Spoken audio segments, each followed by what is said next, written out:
राष्ट्रपतिलाई सुम्पिएको संवैधानिक प्रतिबद्धात्मक व्यवस्था बमोजिम 6 महिनाभित्र प्रतिनिधि सभाको अर्को निर्वाचन सम्पन्न गर्ने गरी सम्माननीय राष्ट्रपतिज्यूले श्री सुशीला कार्कीलाई नेपालको अन्तरिम सरकारको प्रधानमन्त्री पदमा नियुक्ति गर्नुभएको बेहोरा जानकारी गराउँछु।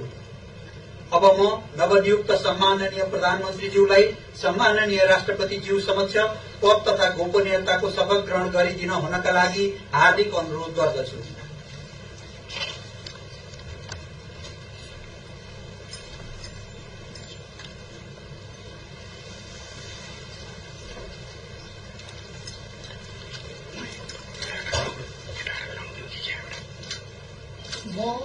म सुशीला कार्की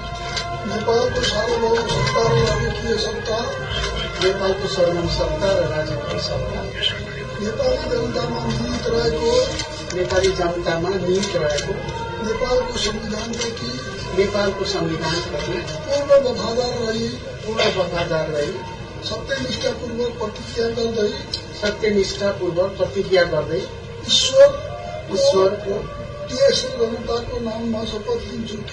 देश र जनताको नाममा शपथ लिन्छु कि प्रधानमन्त्री पदको जिम्मेवारी प्रचलित कानूनको पालना गरी मुलुक र जनताको भलो चिताई कसैको डर नमानी पक्षपात नगरी पूर्वाग्रह वा खराब भावना नलिई ईमानदारीका साथ वहन गर्नेछु र आफ्नो कर्तव्य पालनाको सिलसिलामा आफूलाई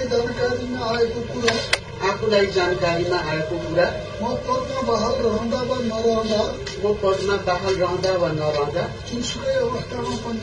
जुनसुकै अवस्थामा पनि प्रचलित कानूनको पालना गर्दा बाहेक अरू अवस्थामा कुनै किसिमबाट पनि प्रकट वा संकेत गर्ने छैन।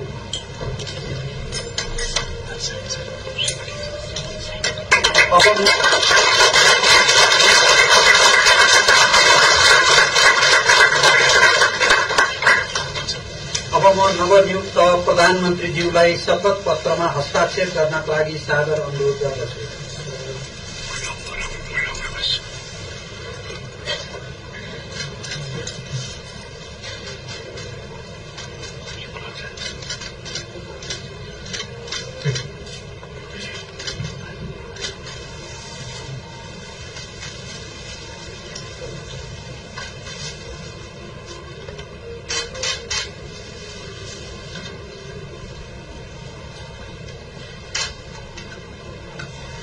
नवनियुक्त प्रधानमन्त्रीज्यूलाई सम्माननीय ज्यूहरू समक्ष बधाई तथा शुभकामना ग्रहण गर्नका लागि सादर अनुरोध गर्दछु।